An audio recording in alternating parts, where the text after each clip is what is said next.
Hello, today I'm in Lexus UX. In this video I'll show you how to manage traffic messages settings. In the beginning, take a look at the screen display. And now go to Setup and Navigation.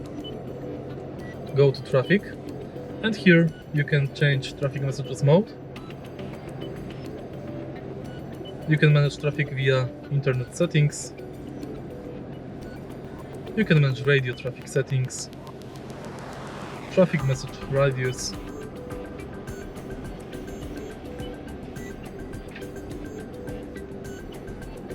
and then you can change dynamic reroute mode. If you find this video helpful, please leave like, comment and subscribe.